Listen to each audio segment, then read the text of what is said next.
Welcome back. I'm Alfred Lambermont Weber, and today we have coming to us from the United States of America, which we've been having a discussion, is that mystery Babylon, as in Revelation 18. Fallen is Babylon the date. She has become a home. Is Babylon the Great? She has become a home for demons and a haunt for every little evil spirit, a haunt for every unclean and detestable bird. Those are drones, right? You know, it's you raise a good question if you want to look at it on a multi-dimensional level. You could consider that something that would be a drone. Right.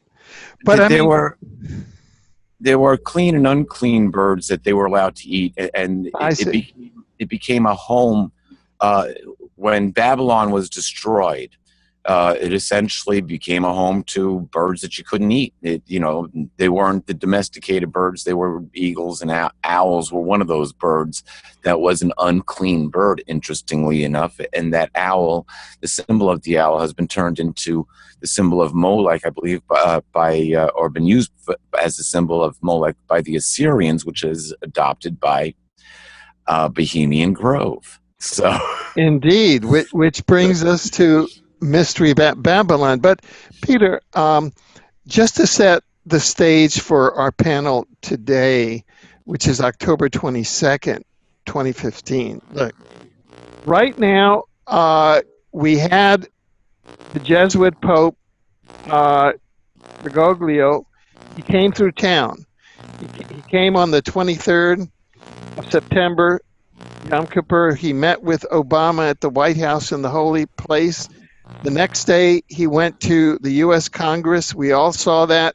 The Speaker of the House burst into tears. The next day, he resigned.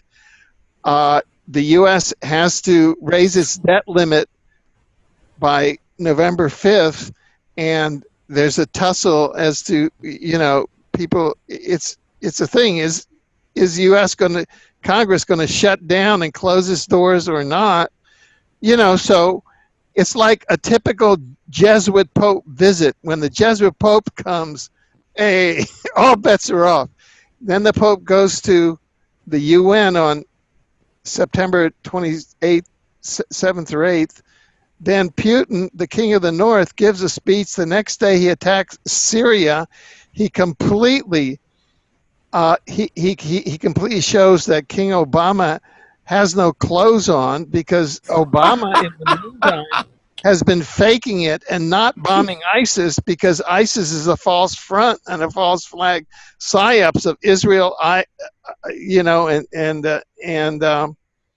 Israel, the UK, and the US, and all sorts of prophecies are there, and now just this week, we have China announces, this is China's President Xi, China announces that it is canceling the debt of the world's most impoverished nations, and that's what happens in Jubilee year. So yes, how about that? So we have what we call a prophecy salad, and so that's why we've asked you and convened another panel here to see what we're going to do with our prophecy salad. So, we've gone through September 23rd to 28th. We've gone to the tetralunar eclipse. We're on the other side of it.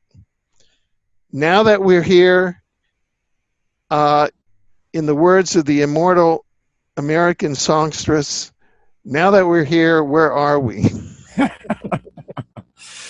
We are in an interesting period of time, and we are at a point where we can actually start to calculate or formulate a countdown to when the end of the catastrophic timeline should come and or be here by. There are some very significant things which have happened, all rotating around the change of the popes. Interestingly enough, it actually,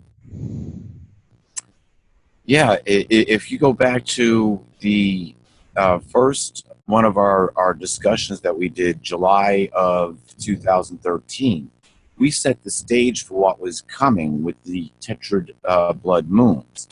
And there's some things that we didn't know at the time. There's a lot of information which has come out in the last 2 years. And one of the things that we said is that this world was going to be a very different place. Doesn't look like a whole lot has really changed up until just recently, and the stage has been set. However, remember when Benedict resigned and the whole world was Petros Romanos, the last pope is among us. This is the first time that a pope has resigned in over 600 years. There's an interesting synchronicity which goes back a lot longer than that, and I seem to be caught in the middle of, because it goes back to actually an interview that you did with Major Stanley Fulham, NORAD, retired in 2010. As a matter of fact, in October of 2010, as I recall, because that interview set off a chain reaction of events in my personal life, which included flying deer in blue orb and 60-mile-an-hour cars. So we're in an interdimensional situation here, of which only the very few have the slightest understanding or comprehension of what is going on, because it's happening subversively, but it's starting to stick its head up. We're starting to see this whole situation gel. And the interesting thing is, and we have to keep this in mind, is that NORAD handles all of the information when it comes to UFOs or alien sightings for the United States and Canada. And they are above the Secrecy Act. I forget what, the Invasion of Privacy Act that the U.S. citizens have on the government. There are only two governments that are above. There's an actual act for it, Alfred. You probably know the legal name for it. Are you talking about FOIA, the Freedom of Information Act? Information Act, yeah. NORAD and the White House are both above the Freedom of Information Act. So you can ask whatever you want, and all they're going to do is go have fun. So that's why they collect all the alien sightings. And UFO, anything to do with that goes straight to NORAD. Stanley Fulham gave us a warning. He said that we were going to go through some difficult times, and this came from alien sources, according to Major Fulham. And we were going to have to go through a difficult time, and those aliens would seem to help us get through that. Okay, well, that hasn't happened yet. And so we all seem to be a little bit premature on this whole time. We seem to be in a little state of flux here. The aliens haven't showed up. Armageddon hasn't come. And, oh, we have Petros Romanos, the last pope. Now, this is significant. It was in 2010 that I pointed to two different dates. The one was April 14. The other one was March 13. They were in the synchronicity of the 10, 10, 10, 11, 11, 11, 12, 12, 12. Everybody seemed to stop there. And I thought, so some New Age people irritated me, and I said, well, what we need to be careful of is 3:13, 13, and 4:14, 14, not having any substantive information as to why I said that. And when I went to look it up, that's when I found the Tetra Luna eclipses started on 4:14, 14, all on Hebrew holidays. Your interview with Stanley Fulham tied that into another prophecy. I still didn't have an answer for 3:13, 13 until the day it happened, and that is the day that the first Jesuit Pope ever came to being after the first Pope in over 600 years resigns. And so Petros Romanos enters the scene on 3:13, Big deal. What has he done for us lately?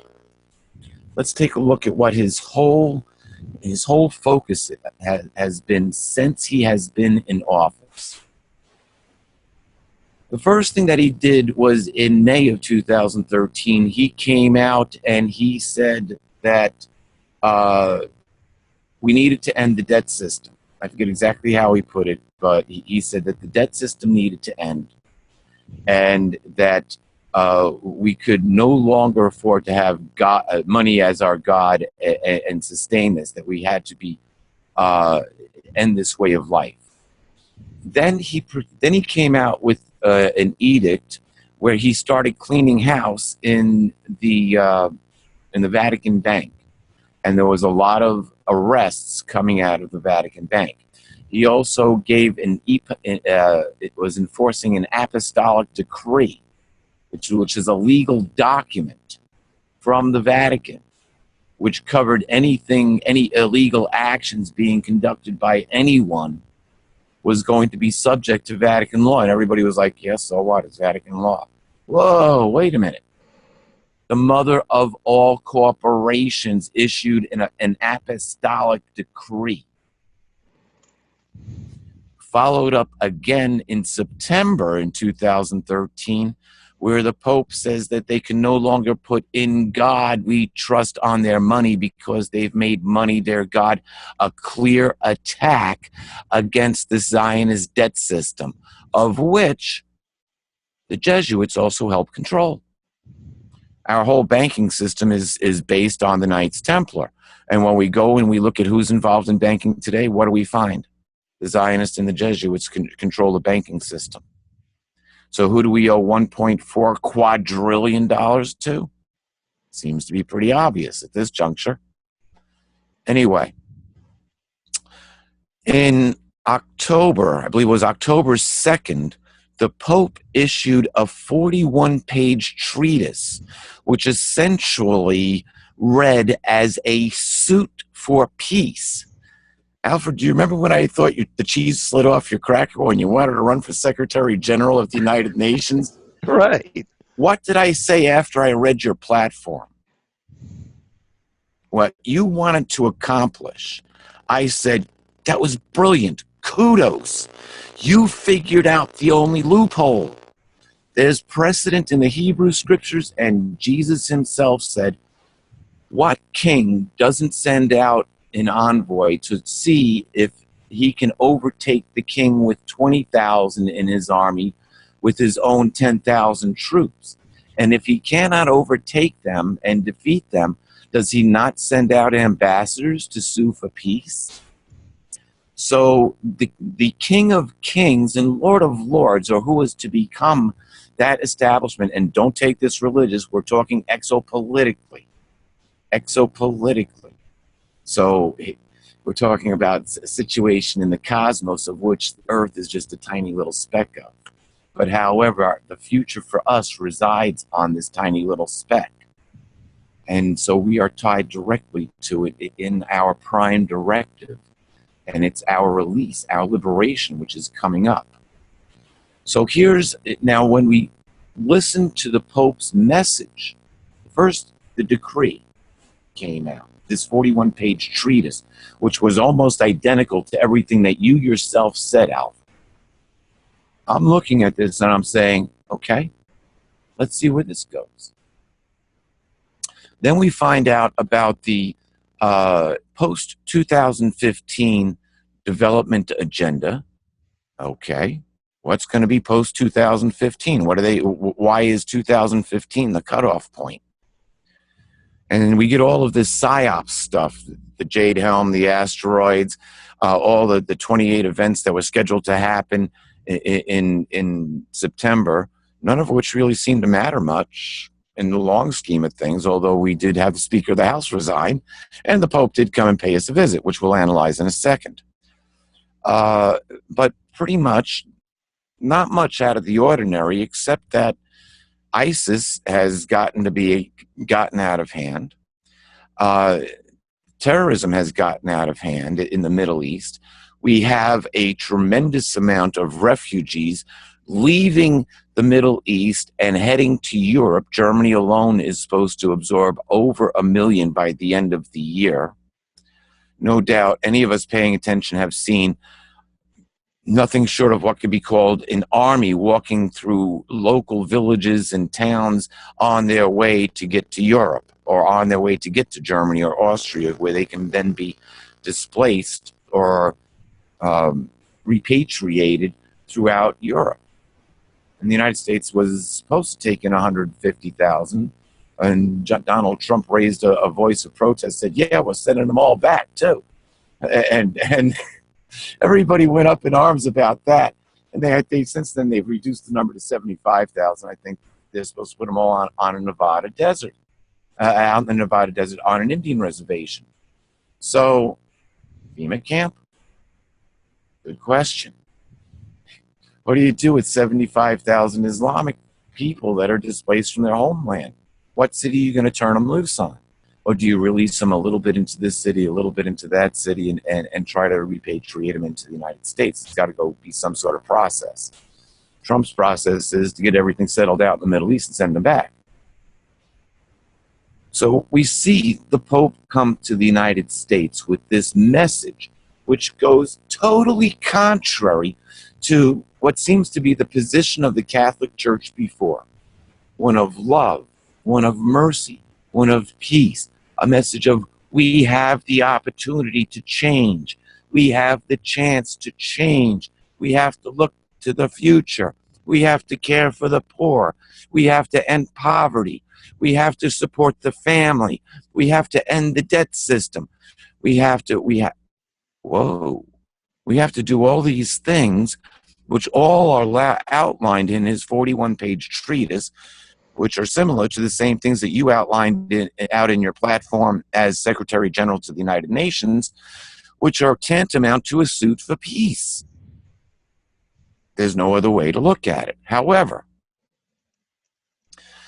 let's take a look at this from a couple of different standpoints. If we look at it from the standpoint of Revelation 17 and 18, this is clearly an organization which is the face of religion on the planet and can be linked back to both Islam and Judaism. How? They all claim to have the same God. Really? Well, yeah, sure. Look at their symbols. They are the Star of Nimrod, the Cross of Isis, and the Crescent and Star of Tammuz. These are the same gods as the Anunnaki gave Nimrod, Semiramis, and Tammuz. The cradle of civilization, the Sumerian Empire. And so this is the remnants of them.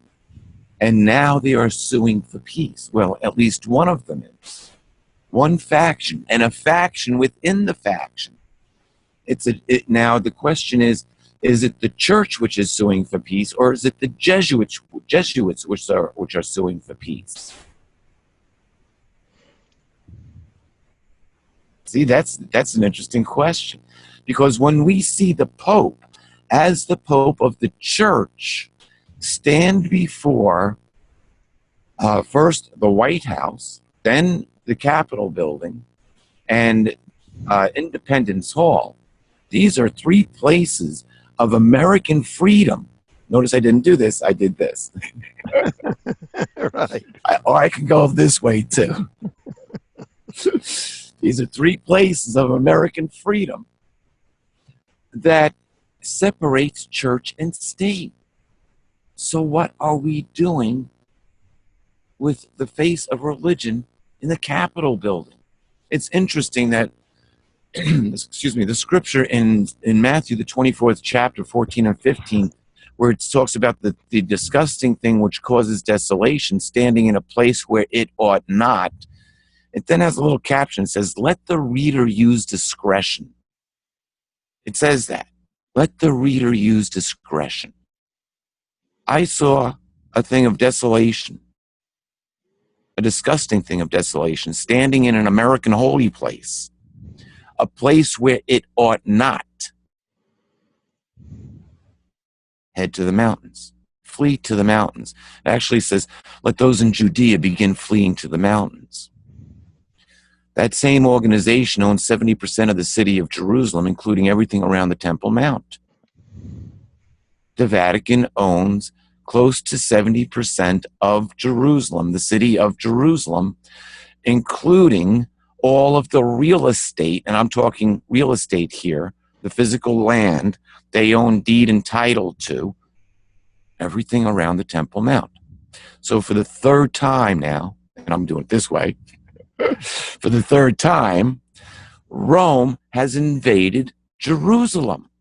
The first time being during the days of Jesus. They invaded it militarily twice. The first general isn't mentioned in the scriptures. The second general, Titus, is recorded by the historian Josephus, and he's now supporting the creation of the church. But separate church and state. Jesus spoke about state. He spoke about kingdom, spoke about government, never religion. Let's take religion out. Religion is poison. Religion destroyed the scriptures.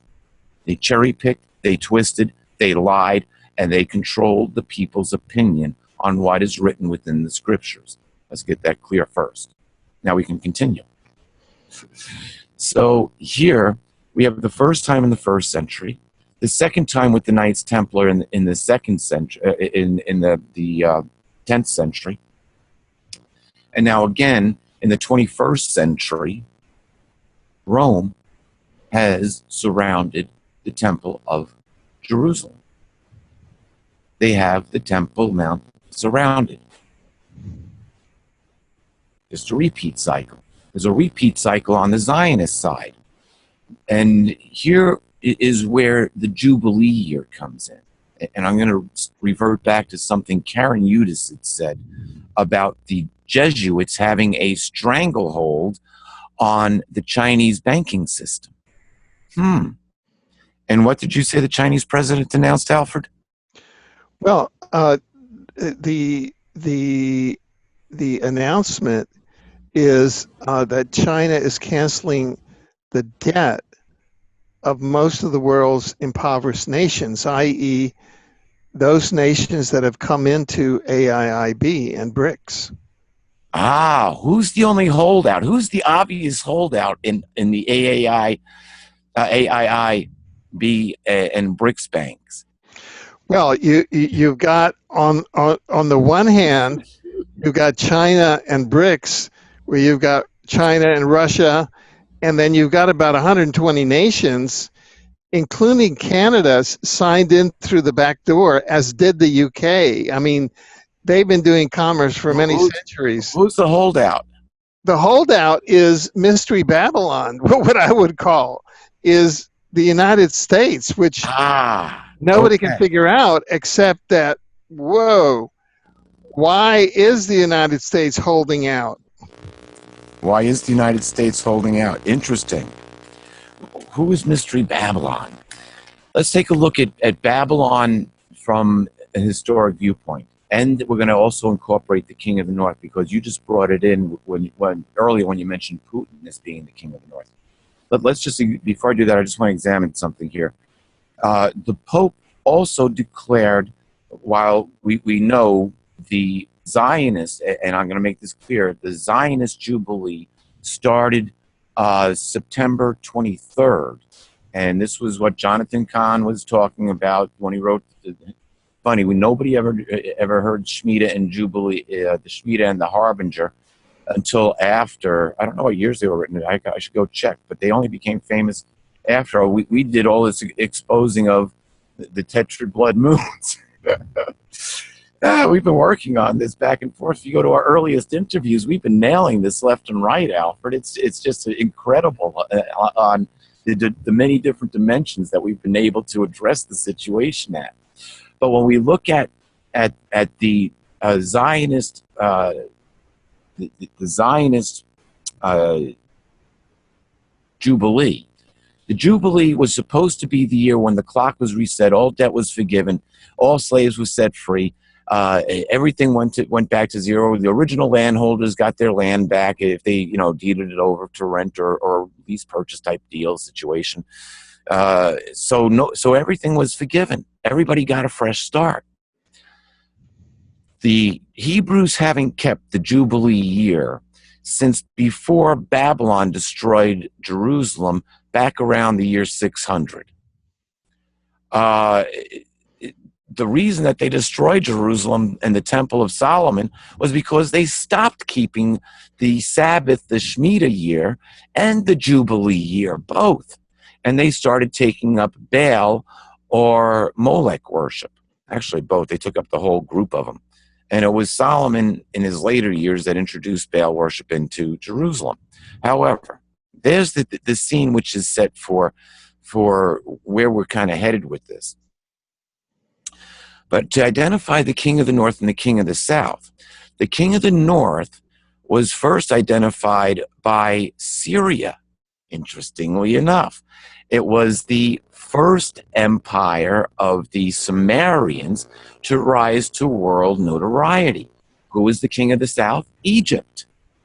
Now, the Israelites, or the nation of Israel, came out of, or they became Lower Egypt, and went from Lower Egypt into the Promised Land, and they took that over as the, quote, Holy Land. But when the world powers shifted, it was the Assyrians that came down through the Holy Land and captured part of Egypt. The Babylonians came in and captured the Assyrian Empire, came down into Egypt and captured the Egyptian, Lower Egypt. The Medes and the Persians captured Babylon and went all the way down and captured Egypt and tried to go into Greece, but only made it as far as Turkey or Mesopotamia, or Asia Minor, whichever one you want to use. And then the Greeks came along, which went all the way down to Egypt, and certainly the Romans did too. We know the story of Mark Antony and Cleopatra, and we know how history kind of developed since then. But what we don't take into consideration is that the Roman armies took all the Egyptian Molech worshippers that survived in Israel for roughly 2,000 years and hauled them all back to Rome in the 1st century. And it was the disciple Stephen that identified them as Molech worshippers when he stood before the Sanhedrin and said, he quoted the prophet Amos, and he said to the Jewish high court, "Was it to me, O Israel, to whom you worshiped those 40 years in the wilderness?" The connection back to Egypt, the king of the south. No, it was to Molech, again, the god Set in this case, and to the tent of the god, and to the star of the god Raphan, the 5-sided star. And for that I will send you far, that you made sacrifices to, and for that I will send you far beyond Babylon. So in the 1st century, the Molech worshippers wind up in Rome, and their descendants wind up throughout Europe. Who's the king of the south? Very simple. Take a close look.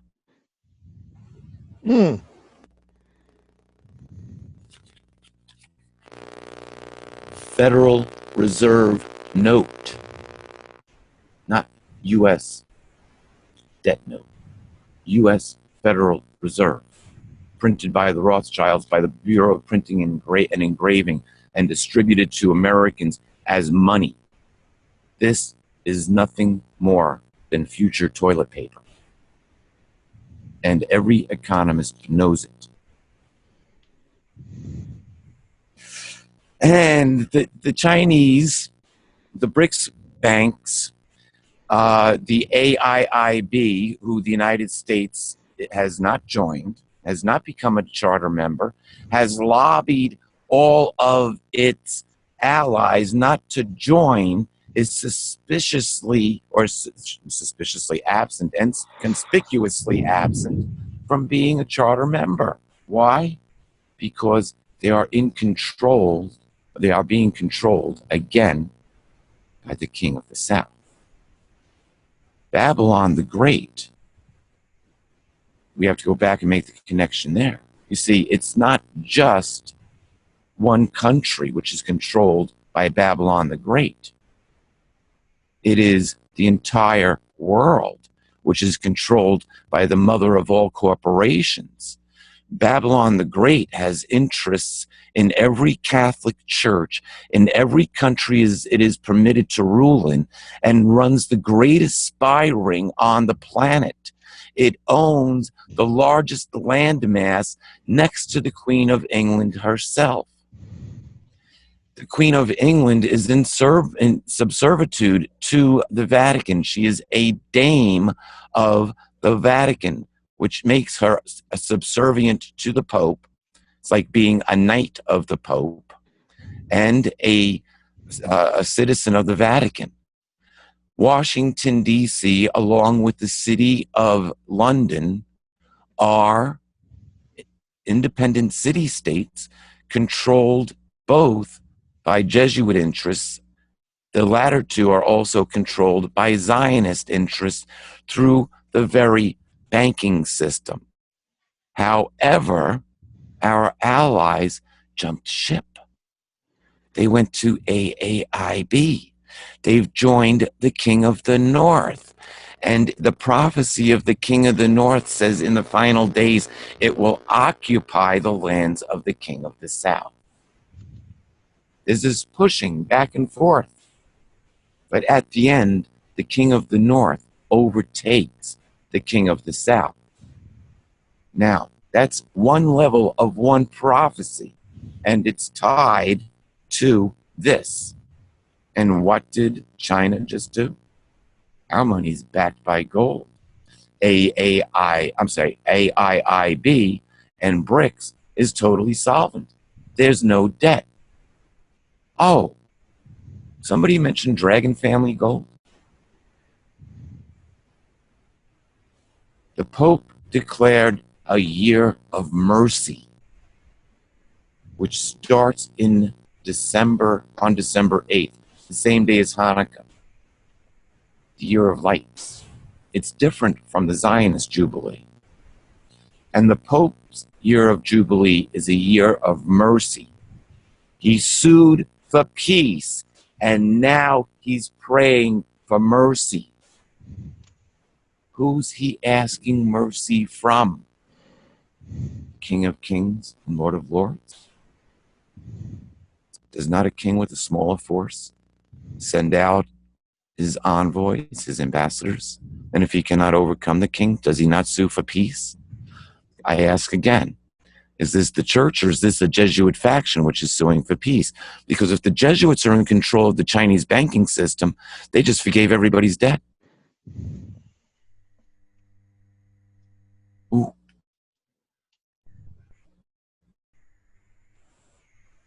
Interesting prophecies coming about, Alfred, isn't it? Right. And so, and why is the U.S., which is the world's greatest debtor, sitting back with its arms folded and saying, no, I refuse? Who owns our debt? Who lobbied the United States? Who put up millions of dollars to lobby the United States to bomb Syria because of chemical weapons? And Putin said, well, why don't we just remove the chemical weapons? Obama went before the United Nations saying that we had to bomb Syria and remove this terrible Assad regime, which has caused the Assyrians nothing but pain and suffering. You mean kind of like what we did in Iraq, Iran? No, not Iran. I'm sorry, Iraq, Afghanistan, and Libya? Kind of like what we wanted to do through the Islamic Brotherhood, which the Egyptians shut down and declared illegal, which we kind of try to do with the connection of ISIS, which we directly, folks, go look this up on YouTube. Alfred and I did a video in March of 2014, I believe it was, where we connected ISIS to a company using the same logo, ISIS, which was located at 1700 Pennsylvania Avenue, Washington, D.C., USA, in the Ronald Reagan building. They are a mercenary guns for hire company which must be sanctioned by the State Department if they're going to conduct, because they have offices overseas in other countries. Several offices in the United States and several offices throughout the Middle East. And they will conduct surveillance, teach your army how to fight, and conduct counterterrorism or terrorism. Now, when we exposed them, within about 6 months, Alfred, they changed their name and their logo. They went from ISIS to just ISI. And you and I are still alive to talk about it. This is a company that's made up of ex-MRSA. I mean, they're ex-CIA and ex-Special Forces. They are literally guns for hire. How big is your bankroll, and what do you want to get accomplished? They either create or they put down revolutions, whichever you want to finance. In this case, Hillary Clinton was right. The rebels in Syria were very well financed. She said that, I believe, in August of 2011, was it? Just a month before the Benghazi situation that's got her on the hot seat now. Yeah, she said that ISIS would be very well financed. And they were. So what? No, I think it was later than that. It was just before she stepped down. It was right before Benghazi, whatever year that was. It was the August 2012. Then it was August of 2012 that she said that. I thought 2011 was a little further back. The event happened on 9/11/2012 in Benghazi, if I recall correctly. Anyway, so she said that they would be back. So who was getting the financing? Could it be the company across the street from the White House with the logo ISIS? If the shoe fits, wear it. And they changed their name. So here, Putin. Now we saw in the United Nations. If you watched any of what Obama said, he's jumping up and down on his soapbox saying we got to turn around and bomb Syria and get rid of the Assad government. Well, Assad's friends with Putin. Putin says, no, we got to put an end to all these rebels. And so Putin sits down with Assad. They come to an agreement. The Russian military has been moving in there over the past 2 months. And the Chinese military is moving in there as well, or at least Navy is. And they start launching an air campaign, and they start bombing all the rebel forces. The United States, you're bombing the wrong ones. You're bombing the wrong terrorists. Wait a minute. So what the United States do, they started sending more munitions. It's like they started sending more munitions to the U.S.-backed terrorists, which are set there to overthrow Assad. This is Vietnam, except the Russians are kicking butt, and they ain't taking any names. They're just going from one end of the terrorist group to the other end. They've launched endless sorties. They've claimed to destroy endless munitions locations, and it doesn't make any difference. They're not saying this is ISIS, this is so-and-so. They're just getting them all.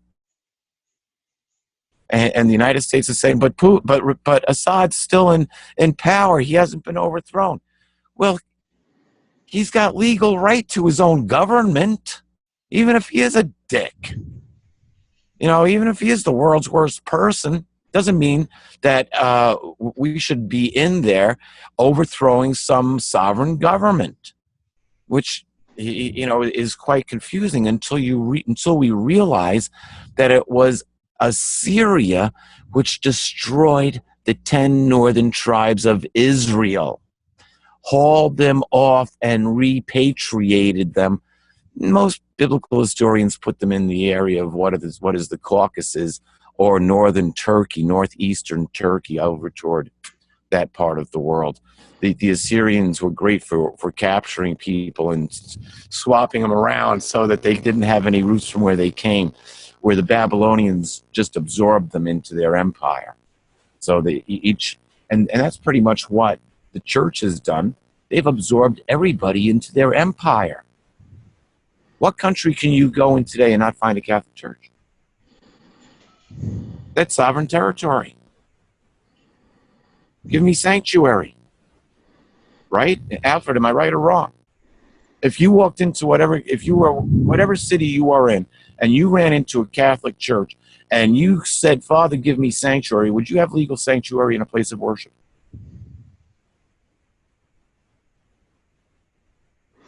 Are you asking me? Yeah, I'm just, I don't know. You know the legal end of the ramifications much better than I do.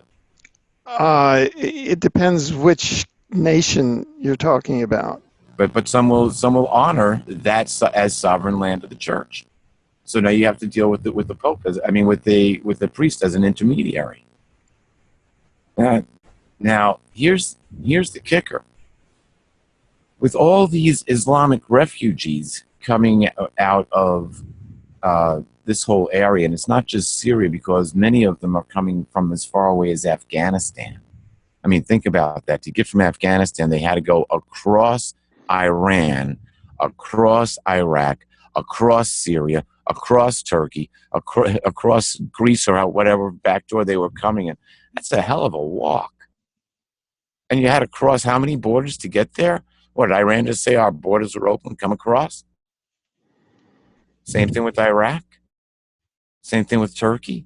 Why didn't we hear this until it became an influx of millions? We knew people were being displaced, but all of a sudden, all these people are rushing to Europe. Why? Intelligence estimates that between 15 and 25% of the Islamic refugees are Islamic extremists. They believe in establishing Sharia law. That would equate to approximately 10 to 15 military divisions, as high as 25 military divisions being deployed into Germany alone. A military division is approximately 10,000 men, if I recall correctly. And so now you're talking about one of the greatest movements of people, an army of people, that Europe has seen since the Second World War. Everybody's wondering when World War III is coming in. 2014 at the General Assembly, the 69th General Assembly of the United Nations unanimously, the member nations unanimously passed the law or the decree, however you want to state it, against extremism. Extremism of any kind, not just Islamic extremism, not just religious extremism, extremism, period. So if you have extremist views, you are now in violation of that law. The United Nations freedom of guarantee of freedom, or guarantee of freedom of religion, Article 2.1 guarantees us the way to worship any way we wish, provided that way of worship is not a hazard to public safety. Strapping a bomb in my back and running into a Starbucks yelling Allah Akbar and detonating it is not what I would call public safety.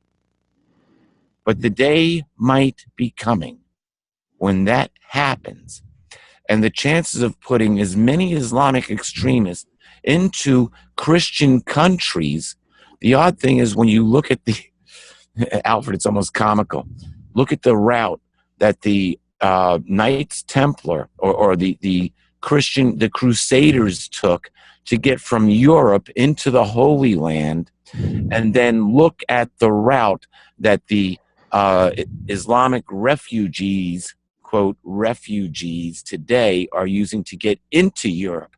They're almost identical. I thought it was hilarious. It's like somebody put the Crusades into reverse. Now keep this in mind. This is all happening during the Jubilee, a year of mercy. And even the Pope got on the bandwagon and said, we need to help these people. The Pope raised a really good issue when it was leaked that he is announcing his retirement next July when he goes back to Argentina. Wait a minute.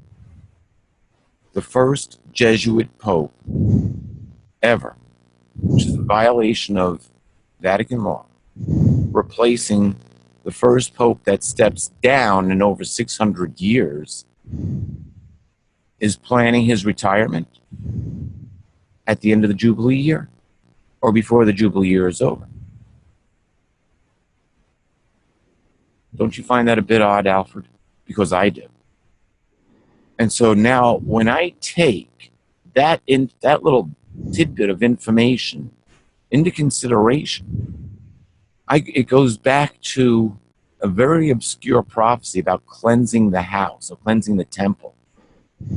And this comes into play in Revelation, actually, Revelation chapter 11. And it's quite interesting here. This prophecy is given in two parts. It says that in Revelation 11:1, a reed like rod was given to me, as he said. And this, now I want to point something out. Everything that is recorded in Revelation, John was seeing future events. This is teleportation, not deja vu. So just want to point that out. This is seeing future events and having them explained at an interdimensional or cosmic level. It goes on, it says that get up and measure the temple and sanctuary of God and the altar and those worshiping it. Measure them. Why? To see if they measured up. But it says, as for the, now this was within the temple itself, not the courtyard. But it says, as for the courtyard that is outside the temple sanctuary, leave it out and do not measure it, because it has been given to the nations, and they will trample the holy city for 42 months, and I will cause my two witnesses to prophesy for 1,260 days, dressed in sackcloth. Now, this is broken into two different parts. One is the city will be trampled for 42 months. Wait a minute. A Jesuit Pope in a place where he shouldn't be to begin with, who plans on ruling about 42 months, because from March 13th, 2013 to October 2016, it's 42 months. So he's planning his retirement. So we see that here we've got a couple of different things going on, because there's also another one which gets a little bit more doctrine-y, but it talks about the parable of the 10 virgins. But that'll get into leading to different places, which will cause, that's a whole nother show. Let's just put it that way. There were 5 wise and 5 unwise, and the 5 unwise got left out in the cold, while the 5 wise were accepted in their suit for peace. And so they have been accepted by the King of Kings and Lord of Lords. The Pope's move might be a day late and a dollar short. We don't know. We'll have to see how this works out. However, it would be good to point out that the catastrophic timeline seems to be entrenched along Zionist powers, which seem to be controlling what's going on within the United States, more so than what is being controlled by the Vatican or by the Pope. Who showed up first, the Pope or Netanyahu? Who controls our money?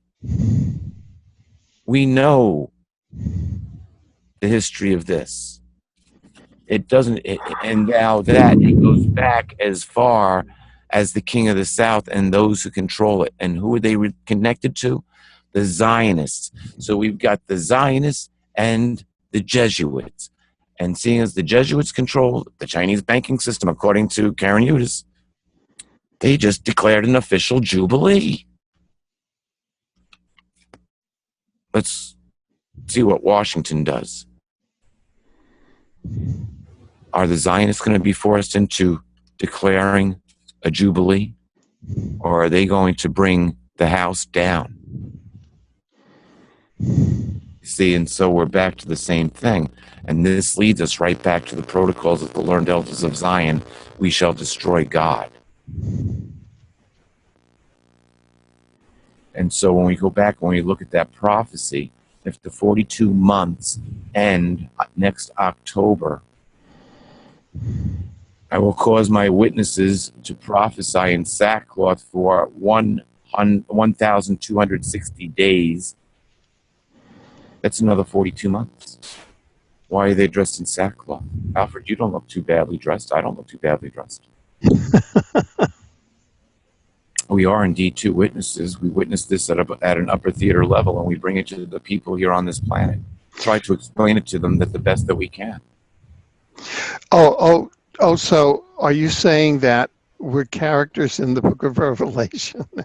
Well, it's actually a symbolic two witnesses. By any two witnesses, the word of mouth of any two witnesses, it was to stand in a judicial trial. It was part of Mosaic law. You needed two witnesses before you can get a conviction. I see, but I sort of got a bit. Let me just kind of come in now, because sure. I'm a little bit confused. When do the 42 months start running, or are there two different 42 months? No. They're both time periods are the same. The 1,260 days and the 42 months are both equal time periods at 3.5 years. Right. But when did the 42 months? The first 42 months started on 3/13/13, when the first Jesuit Pope came to power. Right. We can identify that. That was something unusual. That was something that was unprecedented within the church itself. That was something that went totally contrary to Vatican law. Now, the Pope that we had before that, Benedict, he loved the pomp and circumstance. We all saw him sit on that huge satanic throne that they had made, looking like the bronze, looking like flames of hell with some evil spirit, perhaps. The destroying angel being released from Tartarus. Who knows what that thing was supposed to symbolize? But he loved the pomp and circumstance of the Holy Roman Catholic Church. Francis has taken a 180-degree turn. He's the people pope. He loves to be around the people. He loves the kids. He loves the family. He doesn't look like Darth Vader's master. He doesn't look like a Darth Sith that just left the boundaries of hell itself. And when you looked at Benedict, it's like, really? They couldn't come up with a better PR man for the This is what they came up with? Yeah. Come on. Was George Lucas that right? What's up with this? My goodness. There's more to Star Wars than meets the eye, and yes, indeed, there is. Lucas has just put the whole thing into a passion play, it almost seems. And it does follow the basic theme of the scripture. It's what I've said since day one. The Holy Scriptures are 6,000 years of alien involvement in human history. They changed our paradigm, and now we're going to have it return. I see. The most smart humans, the most intelligent humans are nothing but idiots compared to what we were supposed to be. Alfred, at some point in a future time in history, we will have the ability will be given back to us where we can actually bend time and space with our own minds, creating our own wormholes to step from planet to planet. That's the future that we're actually looking at. Right. And now we are identifying two different. It's important to identify where we are in the stream of time, and the reason is because look, this ain't gonna run forever. Sooner or later, the sand runs out of the glass. It's just a matter of fact. Gravity is not just a good idea; it's the law, and that's how that all works. And so, as we are moving through three-dimensional cosmic time. Newsflash, the cosmos doesn't run on Earth years. Earth runs on cosmic years. And so we are subject to the cosmic timetable. And so we are seeing these things played out by a totally different time frame than what we can comprehend at the three-dimensional 24-hour reduced to 16-hour day now. Okay, so just to get back, because my mind suddenly has gotten enmeshed with these 42 months and 126 days. If you look at one version of the 42 months that goes from 3/13/13 to, you're saying, October 2016. Yes, that's the first. That's the first end, and that's the end of the Jubilee. I didn't choose when Francis was elected Pope, nor did I set the date for the Jubilee. And this is the Zionist Jubilee. It's not the Pope's Jubilee. The Pope's Jubilee was hey, Rocky, watch me pull a rabbit out of my hat. Right. And so the Pope's Jubilee actually starts from December of this year, 2015, to November of 2016. So the Zionist Jubilee ends on October 2nd, and I forget the actual date of I think it's November 23rd or something like that, that the Jesuit Jubilee, for lack of a better word, ends. Right. Okay. So then what happens then? Then we go into the countdown of the 1,260 days. I see. Okay, so it's 1, 2. Got it. Yes. So then we're going to go into and what's that all about? Okay. Well, this is the prophesied 7 years of tribulation. Everybody. Oh, so what you're saying is that the 7 years of tribulation started on 3/13/13. Absolutely. But you see, the tribulation wasn't for we the people per se. The tribulation was an attack against the king of the South. Essentially, the attack was against the monetary system, because the first thing the Pope did was attack the debt system. It was an attack against the king of the South. Yeah. Which is the dollar on the pyramid. Is that what you're saying? Well, we can identify the king of the South has always historically been Egypt. Egypt. Yes, and it was the Egyptian Molech worshippers, which obviously by scripture we can identify, at least by the words used by the disciple Stephen in Acts the 7th chapter, verses 42 and 43.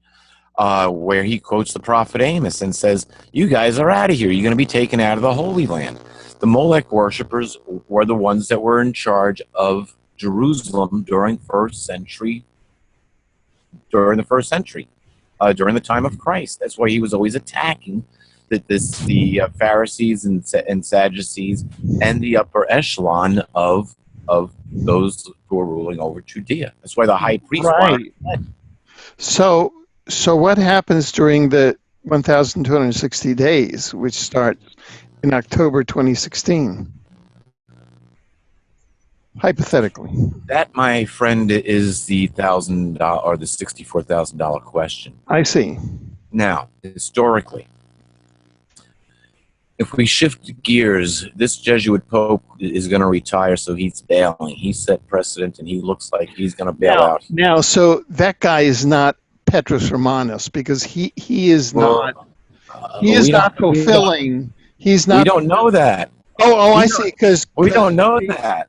Because he could bail, and then there's no consensus, and then the whole thing falls apart. Is that it? What if Pope Francis already knows what's coming down the pike, and he's Pope Francis just had to go to the Congress for 1 day, for 1 2-hour speech, go up on the balcony, the speaker bursts into tears, and the Republican caucus is in chaos. That's the kind of the frequencies that the Jesuit carries. It's like dissolution. Yeah, and so now, and now he's doing this. See ya. You'll have a good day. Yeah. Okay. So now, why? Do you understand this, Alfred? Yeah. He's announcing he's already let it be known that he wants to retire, and we already know that he wants to retire. That he's going to make his announcement. We don't know his official retirement day, But on his trip back to Argentina, he's supposed to announce his retirement next July 2016. He's done. He knows what's coming. Now, here's the thing.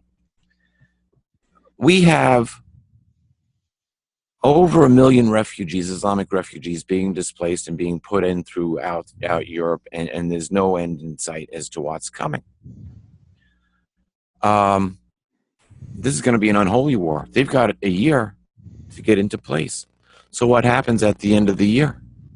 What happens October 2016? What happens November 2016? What happens December 2016 when there's another 1 million Islamic people that have been displaced and are in Europe wanting to carry out Sharia law? Well, we can't let that happen. And there's no way that the United Nations would let that happen. Because if they're blowing themselves up inside of telephone booths or inside of cafes or on buses or public transportation trying to carry out their way of life, it ain't gonna fly. Well, that's not necessarily the definition of Sharia law. I mean, granted, but that's the extremist. Yeah, that's the extremist end of it. Yeah. And like I said, intelligence has already. When I say intelligence, maybe we should qualify that. I guess a combination of MI6 and the CIA has identified approximately 15 to 25% of these are extremists. Who are the ones that are carrying out extremism in the Middle East? Now because that's all according to their plan, because their plan is, by the protocols of the Elders of Zion, to result in creating chaos, because that's the ultimate plan. Out of chaos comes order. Right. And so now, by causing a religious chaos, we can destroy God. See how that works? Right. Cause the religious chaos right within Christian Europe. That's why you're seeing all these. Come on, some of these people are well dressed, and the vast majority of them are men.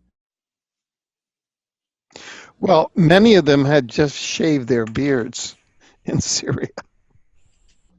No, really. News stories. They shave their beards, they rat up their clothes, and they become refugees. You want to get out of the Middle East? Works for me. Start walking.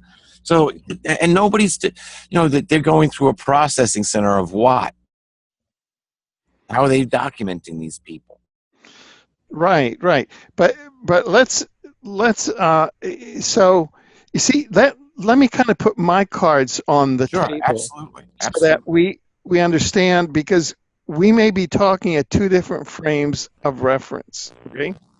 We have many frames of reference here. Right. My current sort of working hypothesis, coming out of working on the artificial intelligence file, is that, say, for a hypothetical model, you'll have what you could call the catastrophic timeline and then the organic timeline, or you can call it the artificial timeline, or the organic Earth timeline. And all of the catastrophe and all of that's mentioned in things like the Book of Revelation or many of the prophecies are actually memes, and that create this, that are part of this artificial timeline. So that, and meantime, people who are letting go of this and getting more into a deeper reality are in harmony with what's the being Earth is doing. And the being Earth knows what she's doing, and she's getting ready to throw off all of this parasitical artificial timeline memedom. And so what might happen over this, what we call the 7-year tribulation is kind of a separation of humanity into those who think that the artificial timeline is what's real, and those who have fallen out into the organic timeline and are just real people. Okay. Let me just interrupt here real quick, because you brought this up right at the beginning of where we were talking, and Yeah. here's where this will start to make sense to you, Alfred. Okay. When you opened up, you had read Revelation 18, right? And when here's the point. Revelation 18:4. Then I heard another voice from heaven say, "Come out of her, my people, so that you will not share in her sins, and receive any of her plagues, for her sins have piled up to heaven."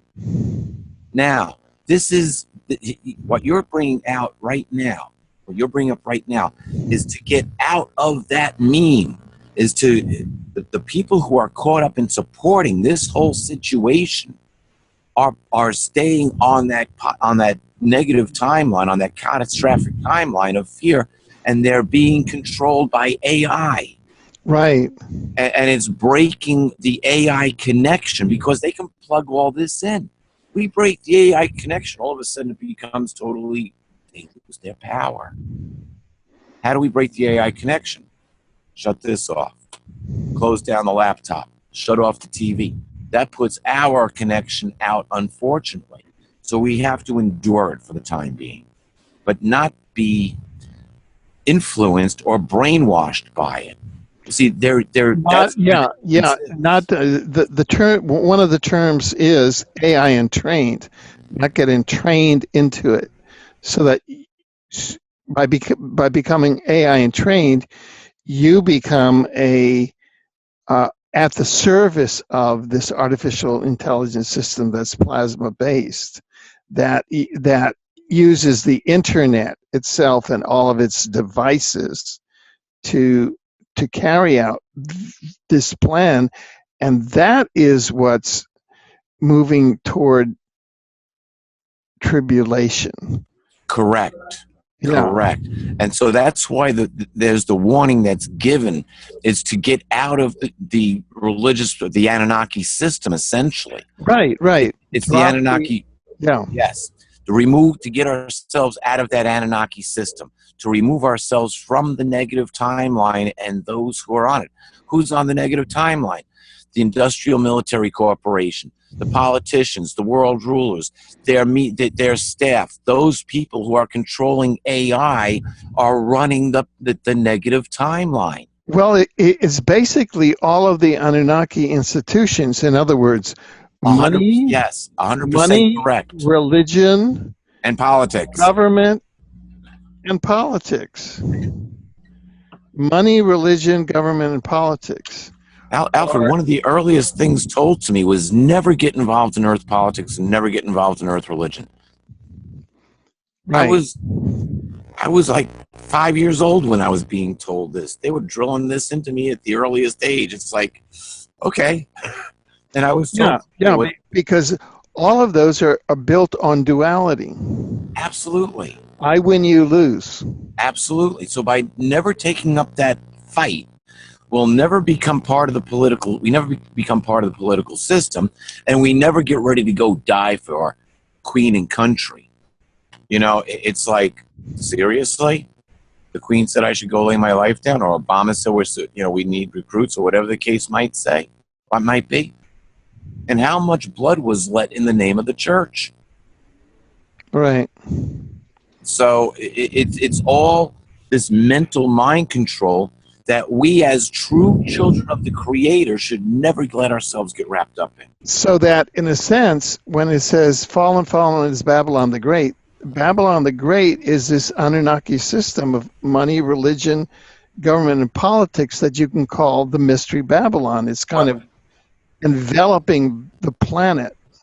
Yeah, it's more... It's not like the United States, where... Correct. The Statue of Liberty is Ishtar or Isis, and she's overlooking Babylon, which is the U.S.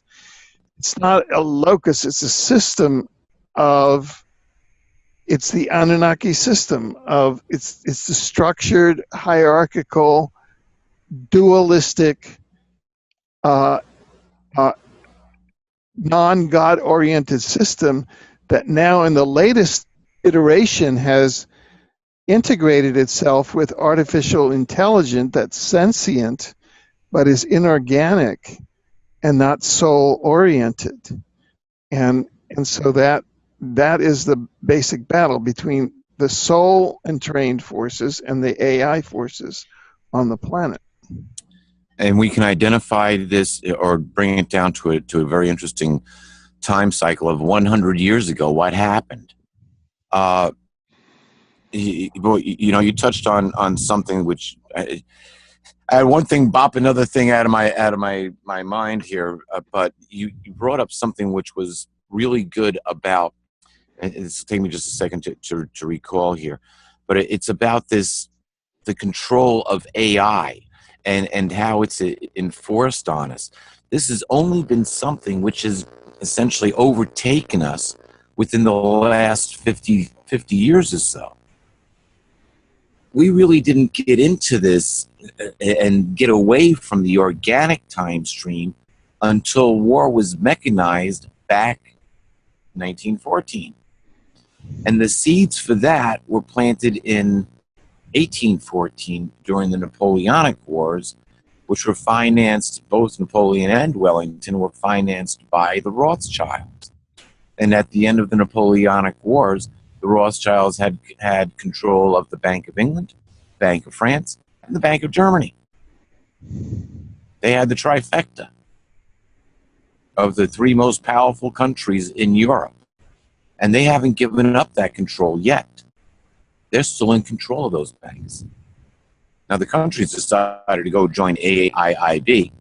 They have control over the United States. Obviously, they're printing our money. And so we know we've already had their hand played by the Protocol of the Learned Elders of Zion, which people will beat to death that it is a forgery of I love the terminology. It's plagiarized forgery is what it amounts to. Why would you plagiarize a forgery? How do you even do that? And that's what it's officially considered. Yet Henry Ford almost lost Ford Company over his printing the Protocol of the Learned Elders of Zion in, I believe it was the Dearborn Express, which was his paper in Dearborn, Michigan. So, because he believed that it was the truth back in the early 1920s, Ford, if he didn't make his retraction, Ford Motor Company wouldn't be here today. It would have been owned by Dodge Brothers. Right. The banks threatened to shut him down because he printed. Because he revealed the blueprint. Yeah. He had 500,000 copies printed, gave them to his friends, and he had the whole protocol done as a series in the Dearborn Express. So Henry Ford believed it was true, and he retracted his retractment on his deathbed. Right. So that is Protocols of the Elders of Zion essentially is how to manipulate money, religion, government, and politics. It's their blueprint for takeover. Yeah. It's like a blueprint for the last 100 years. Yeah, and so that's like the artificial timeline. Yeah, they started it there, and they've been controlling it. Yeah. And they've been controlling it with what Amschelmeyer Rothschild said, let me control the bank of any country, and I don't care what puppet sits on the throne. Let's see, we're at October 2016 now, and then the 1260 days kicks in. In other words, the 42 months. Where does that leave us? Somewhere in 2018? When you calculate in another 3.5 years from October would bring us to the spring of 2019. Right. Which would make sense because it would be Passover. Right. And so that is the end of Babylon. That would be that's like the whole system runs out. You know, that's not just the end of Babylon, Alfred. That's the way that the wording is in Scripture. When you go to Revelation, the 19th chapter, when the King of Kings and Lord of Lords shows up, and now we're talking about an off-planet entity.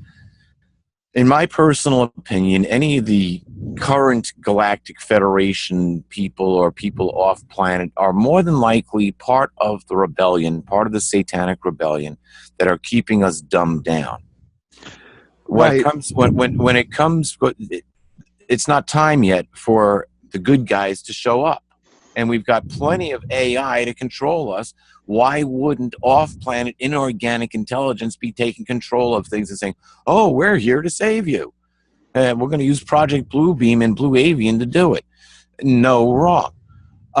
So the prophecy is that now here it's shifted over to days. When we go to what Jesus had said in Matthew the 24th, the 24th chapter, 21st and 22nd verse, he said that things would get so bad that if those days were not cut short, no flesh would be saved. But on account of the chosen ones, those days would be cut short. Now, there's the indication. Yep, it's 1,260 days, but they're going to be cut short. Why? Somebody might get an itchy finger on a nuclear button. Who knows? But something will happen where it'll be like a signal gun. Something will happen which will stop the powers that are at B from carrying out the catastrophic timeline. The catastrophic timeline is going to end and take all its supporters with them. Yeah. So that here's what I'm talking. I see is that we're having this separation of the worlds now, which you can see as a separation of the timelines, which are essentially the separation of the densities or the separation of the frequencies. You know, these are just different ways of looking at it, and so that right now, in one density, I mean, in one timeline, which is the Earth organic timeline, I experience things getting better and better and better. Yeah. I mean, things are just getting really far out. They're like, oh man, how sweet is this? And then in this parallel timeline, things are getting more and more anarchic, chaotic, dysfunctional, and dystopic. Oh, unbelievably so. And they're just running in parallel, and you just have to sit back and observe it. There it is. And so what you talk about, fallen is Babylon the Great. She's become a home for demons and a haunt for every evil spirit. Blah, blah, blah. That's a description of that parallel dysfunctional timeline. Yes. Sitting back and watching, and everybody has the free will to drop out of that. Yeah, we're not bound into it. They have no power over us. Right. They only think they do, but they don't. We are all free will. All we have to do is declare our independence. Yeah. And that's kind of an oversimplification. Is this Jesuit Pope dropping out of that timeline and just going to say, "Oh man, I'm just going to go"? He's super drink my mate down in Argentina and just chill, watch the world. Psalms 91, the 91st Psalm, verse 7. 1,000 will fall by your side and 10,000 at your right hand, but to you it shall not come near. You shall only see or observe the retribution of Yahweh. So, we could be standing in the middle of it and it won't affect us. Because we're not in that timeline. We're not in that timeline, so it's just happening all around us. Exactly. It's like right before today's October 22nd, and for the first part of the day, I just sat in front of the television and watched the Benghazi hearings. Yeah, And it was like different timelines, and you could see, like, I mean, there are people there that are in some. They're in that fallen is Babylon the Great timeline. Yeah, like devoid of any kind of like, They were arguing over somebody that got killed several years ago, and they're trying to uncover this. They're spending more time and money, and it becomes a meme that gets entrenched more into people's minds of a negative timeline, and then they do it through AI. Yeah. Right. And it's just and all they're trying to do is suck everybody into their timeline. Yes. And right now, all of us are just watching and go, "Hey, dude, that's over." Meanwhile, in Canada, we just elected a prime minister here. The first lady here is a yoga teacher. That would be interesting. And the prime minister and his wife just went out in front of Parliament today and did yoga poses. I was wondering what that was about. I just saw pictures of it as I was. Yeah. I mean, it's like, here you cross the 49th parallel, you go to Washington, and you have Obama, bomb, like in Obama, and like, bleh, and you come here and you have, like, it's this yoga teacher and her husband, that are kind of like going, doing yoga poses in front of the Parliament. I mean, it's like that. The realities are really parallel. Now, when we look at what it says in Revelation 19, when the King of Kings shows up, it's a judging he does. So, now the nations which go into compliance, who follow the Pope's recommendation and actually do comply, they will have a different judgment than those who go totally against that and want to see death and destruction. So to turn around and say, oh, we're going to see the worst death and destruction we're ever going to see on planet Earth, it's all going to be blown up, it's all going to go to hell, we're all going to die. No. Ain't happening. That is the catastrophic timeline. And what let's go back to the 100th monkey, Alfred. They got everybody thinking, oh no, we're all in trouble. The world's financially going to collapse. Armageddon, no, I don't want to even think about Armageddon. That means I'm going to die. Wait a minute. Get off the timeline. It's just that simple. Change your focus on what we are looking at. Before, when my kids were learning to drive, we've got a lot of tree-lined roads here. Too many tree-lined roads that are badly scarred up. I said, if you ever lose control, and you will someday going down one of these roads, lose control of the car, look for the hole in the woods. Finally, the one son that took it to heart put his truck sideways in between two trees backwards. Hit a patch of ice, did a 180-degree turn, slid it right in between two trees, looked for the hole in the woods, didn't do any damage to his vehicle. So, it's what we are. If I would have been the type of dad that would have said, don't you wreck the car, you wrecked it, you could be sure he was going to have a head-on, or you're going to crash his truck or destroy it. Look for the hole in the woods. Step back. Get out of the way. Look where there's not a rock in a hard place, or if there is a rock in a hard place, get between them. Where there's safety. We don't need to be part of this. And that's where everybody gets so screwed up. It's like, oh, the world's going to come to an end. Armageddon means the world's going to come to an end. They never get past it. They never get to the point where all those who were born on this planet get a chance to come back and incarnate here. They never get to the point of, oh, we can welcome back our family all the way for 6,000 generations. Yeah.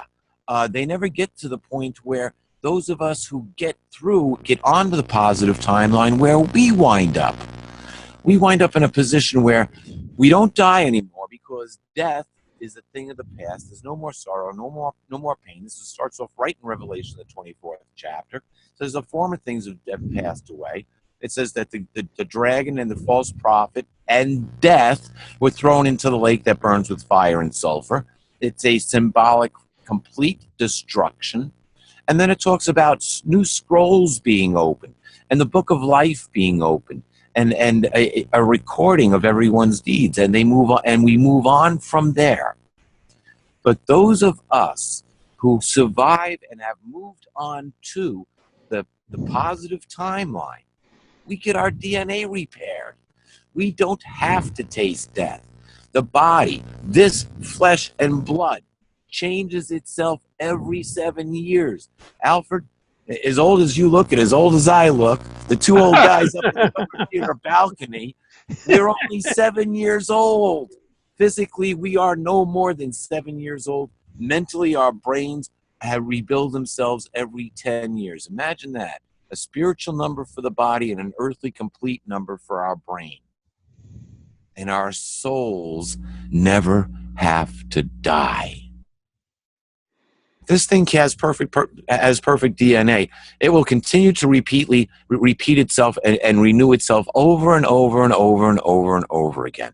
The reason why we die now is the DNA has been snipped in the middle, and telomeres have been put on. And this is only my theory. Is that once upon a time, our DNA looked more like an infinity symbol. Yeah. And it was snipped in the middle and telomeres put on each end. Wow, that's amazing. You ever look at the way our DNA is shaped? It kind of like crosses over there on the chromosomes. You get that little... Yeah. Well, what if the ends were connected, and when it splits from the middle, and so it keeps on reproducing itself, and it never wears out, because we die when we run out of telomeres. If there were not telomeres on our DNA and it was connected, we would never die. Right. For a very long time, I proposed that fruit, that symbolic fruit that everybody says, it's just a nice story. No, it contained a deadly virus which snipped our DNA in half. We have viruses on the earth now, very common ones, herpes simplex 1, herpes simplex 2, both attach themselves to our DNA directly, and they hide and live there. So that's just a matter of fact. So why couldn't a virus have snipped it and put telomeres on?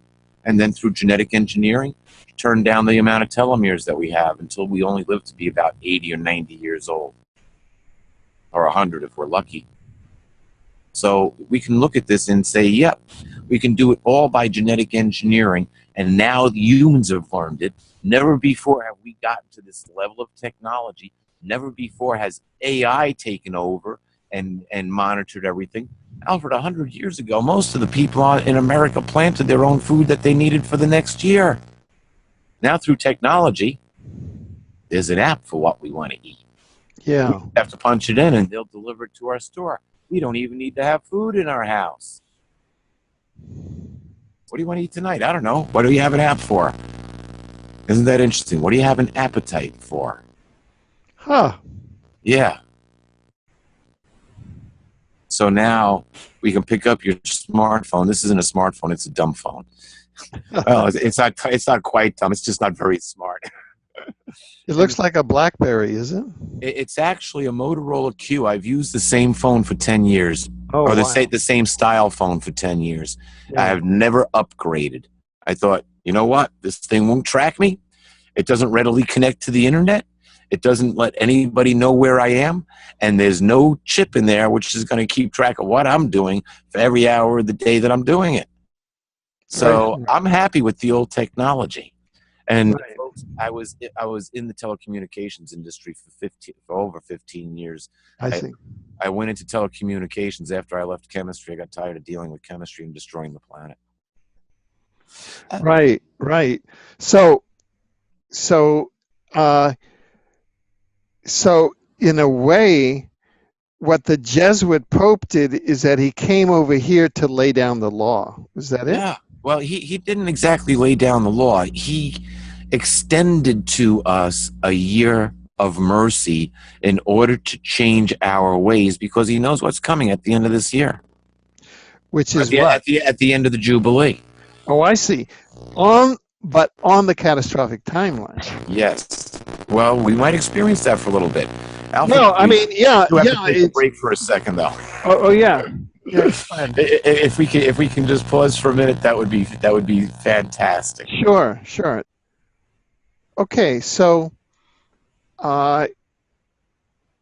here we are, and take us start. Let's say that we have about 30 minutes left in this segment. So let's start taking some of these threads and begin to bring them into some type of perspective or vista. Sure. What the Pope did is significant in several different ways.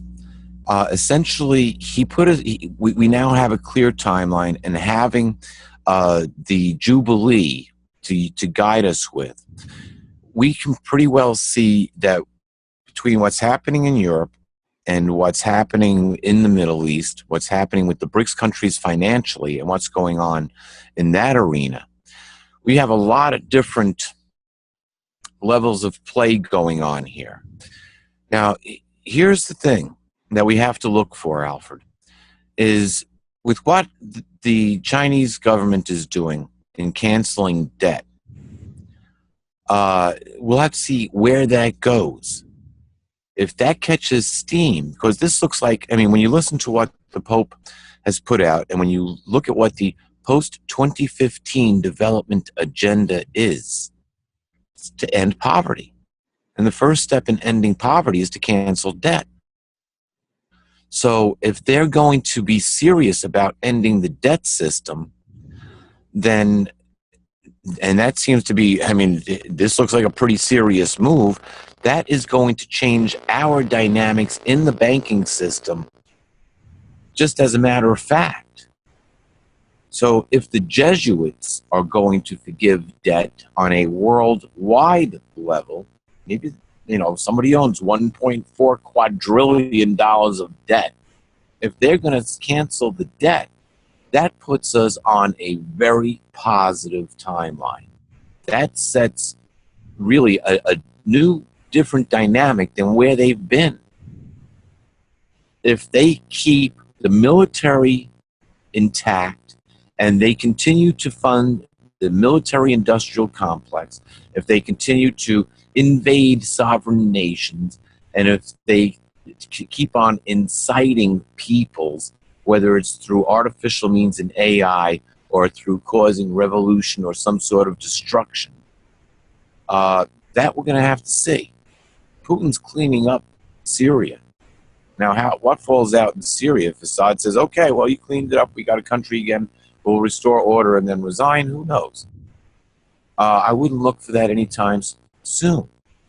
Israel is going to start exercising its power. And if we see the end of religion come about through a negative timeline, if the Zionist powers are not willing to cancel the debt that they have, the Rothschilds Kabbalah said well, when I did the research for Letters to Earth, it was said that they controlled $500 trillion, just their family by themselves. So they could reach into their pocket and wipe out the U.S. debt if they so choose. So the question remains, who will get on the bandwagon of starting to wipe out debt, and how far will that go? So we need to pay attention. We have a timeline to follow. The prophecy says that things would get so bad that if no flesh would be saved, except for the chosen ones. So the answer is easy. Choose. Choose to be independent. Choose to be away, or choose not to get involved in the religious, political, Anunnaki aspect of this system of evil, because these are their control mechanisms. This is how they get people to go to war and kill each other. Meantime, the archons are sitting back having a great time placing bets, enjoying the mayhem and the human suffering. And that's not what we're about. So when we make that conscious connection and we choose to get off this merry-go-round ride, off of this negative timeline, this catastrophic timeline, choose, you know, if you got a job with the NSA You might just want to get a different job. If you got a job with the CIA, you might want to get a different job. If you're a government aide, you might want to get a different job because you're supporting the negative catastrophic timeline. Simple. If you're working for if you're working for Lockheed Martin or Northrop Grumman, and you're building jet fighters or new ways of killing people, you're part of the military-industrial complex. If you're willing to pick up a gun and go kill someone else because your government says so, or the militia that you're part of says, well, they ain't like us, you might be on the catastrophic timeline and get off of it, get out of it. And the more people, just like those people who are sucked into it, who go around holding up their devil horn hands at concerts thinking they're cool, they've all been sucked into it. We have to turn around and consciously get out.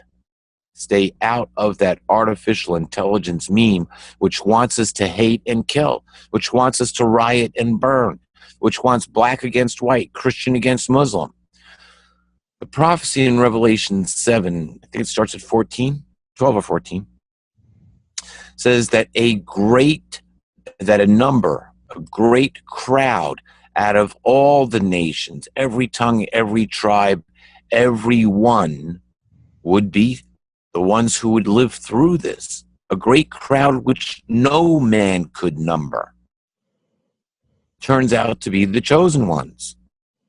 So the more people who choose to get to live their lives, and it's taking action. We need to start living our lives as if we are already on that positive timeline. You know, somebody flips us off on the highway in the commute to work, say, yeah, have a nice day. Don't be all in their face trying to flip them off back or cut them off back or start a road rage war. Gain control. Get out of the beta. Start living life in the alpha. Make time for yourself, to meditate, to pray, to plan. If you're living in a dangerous area, think about moving to a safer area. If you're estranged from your family, start looking for reasons to get back with your family. We need to take the first step in changing out of the beta destructive powers. Beta is where the fight and flight response is. It's where fear lives. And we've identified already that through CERN, through things like AI, and through the Hadron Collider, they are pushing us into the gamma level of operating speed of the brain. They are pushing us into the high beta and into gamma, where we are in a total reactive state and as far away from beta as we can get. I mean, as far away from alpha as we can get. Alpha is where we love. It's where we plan. It's where we connect to the multiverse. If you are praying to the Creator, you are in alpha. And never go and meditate just by going in and chanting the same thing over. We've got to do it proactively. Relax, go down to level. And that's what's meditation, active meditation or prayer. It's doing essentially what Edgar Cayce did, but essentially doing it ourselves. See the future that we want. Picture the future that we want.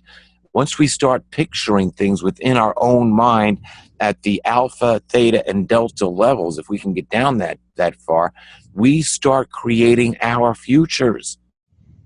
And so, do we create our future on a positive timeline? Or do we give our energy to the military-industrial complex, to the religious memes that are being carried out on this planet, to the entertainment value, to see who's dancing with the stars today or what team won which sporting event? Start living a more organic lifestyle, and we'll get back to Mother Earth. Take the time out to close down the computer, shut off the smartphone, read a book. Take a walk in a park. Go for a walk in the forest. Sit next to a running stream and listen to the water as it rushes by. Take the time to let your brain relax. It'll come down into alpha. where we can daydream and plan our futures. It's just that simple. We have to choose. It's nothing complicated. We fell in love with somebody once upon a time. We chose to be with that person. It's the same basic operation now. We have to leave what is the corrupt within this system. And a lot of us don't want anything to do with politics. A lot of us refuse to get anywhere near a church. And a lot of us just scoff at anything that comes out of anybody religious mouth. As a matter of fact, it's gone too far where they've now said, oh, well, the Bible's just a piece of garbage anyway. Why read it? It's a nice book of nice stories. No. 6,000 years of alien involvement in human history, and the prophecies are all coming about now, and we are seeing the end of the catastrophic timeline. Our future is set on the positive time. Right. Now, one of the things that came up in my mind as you were saying that, and these are all kind of paradoxical things. It's like, oh, there's that landmark. Is that, oh, the 42 months are going to end around October 2016. Yeah. That's around the time of the U.S. presidential election. How about that? So, in a way, the United States, the American people are going to be choosing, like we just had. If we have the choice. We just had here in Canada, we just had a clear choice of fear versus love. And guess what? Fear struck out.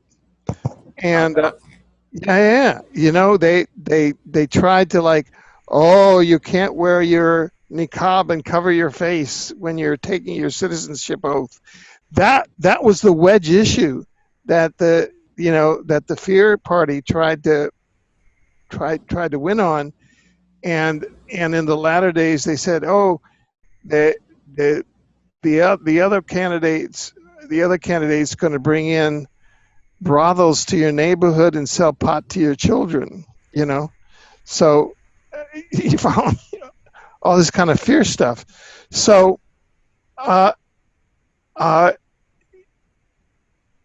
somehow it seems to me that hello, are you there? Oh, there we are. Yeah, there we are. Somehow it seems to me, because I've been following, you know, we just had this very intense 70-day campaign here, 78-day campaign that was like really between two alternatives. You go this way and it was like Zionist war, and you go this way and it was like a yoga teacher and her husband, you know. It was like, you know, his first act was to call up Obama and said, guess what, we're pulling out all of our fighter jets out of Syria. We're not with you anymore. That's what he did on his first day. Hey, you know, so here. Yeah. So, but here's my point, and then I'll turn it over to you. So I'm also watching the U.S. election selection campaign, which is like the forever campaign, right? It's like reality TV, you know. But in that reality TV, you can kind of see the dimensions kind of separate, right? And it just seems to me that if that 42 months is going to happen right around November 7th or whatever the date is, November 2nd or 7th, usually it is, the first Tuesday in November. So that's really going to, like, you know, frame the issue of which way the great crowd below the 49th parallel is going to jump. Yeah, the election will actually take place on November 8th, 2016. November 8th. Okay. Yeah, that's the first Tuesday after the first Monday. There we go. And so that's right around where that first module ends, right? Yeah, you see how So all this now, culminates? that's really significant to me. That's significant Sure. because the U.S. has played such a key role in navigating all the different Babylons and the two-horned beast and the white. Remember that photo of when the Pope came and Obama stood under the two horns, and he was one horn of the two-horned beast. And I mean, I don't know whether whether they planned that or whether it just happened, but it was Yeah, like, but it always just happens. You ever yeah, notice that? There's so many pictures of him standing in front of something where he's got a set of horns on. yeah, Like, seriously, if you can't figure out who the two-horned beast is, or the false, which is also the false prophet, wow, it's right there. Think about when he yeah, speaks. It yeah. ain't 1 ounce of truth coming out of that man's mouth. Okay, so our demographics say that people in the continental U.S., Hawaii, and Alaska really tune into this program. Okay, Sure.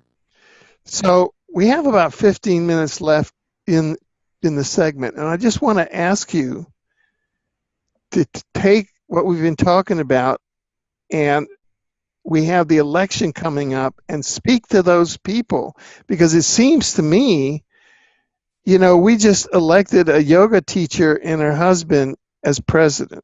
I mean, technically, as prime minister, he's the prime minister. But if you look at their auras, you can see which auras drive in the other aura, right? So, could you talk to our audience about what's going to go down? Well, yeah, Like that, like our landmark before was the tetralunar eclipse, and like our next landmark is the end of the 42 months, which is the U.S. election. yeah, Right? pretty much. Yeah. So let's put down a landmark. Let's just acknowledge it. We're talking about the end of the 42 months here. We're talking about the U.S. election, and let's put that up as our next landmark. Absolutely, I would agree with that. If there is an election, you see Well, that's that's for us to talk about and for yeah. us to see what's going to happen, right? But that would be the next landmark thing. And when Hey, we go back, Trump is not going to let that happen, man. I'll tell you something. If you want to put the United States back online, it would make sense to put a businessman in charge of the capitalistic country, the most capitalistic country in the world. Yeah, Why but wouldn't you have a businessman in charge? right. First of all, yesterday was October 21st, 2015, which was Back to the Future Day. There was that's the day where the DeLorean went. Yep. And there's a Trump guy there. There's a guy who's based on Trump with gold hair. Oh yeah, and he's a billionaire. Goldie, whatever his name is. Yeah. And then also there's a cartoon series. I'm blocking on the name now, but it's like cartoons for adults. Yep. That adult cartoon series, and they had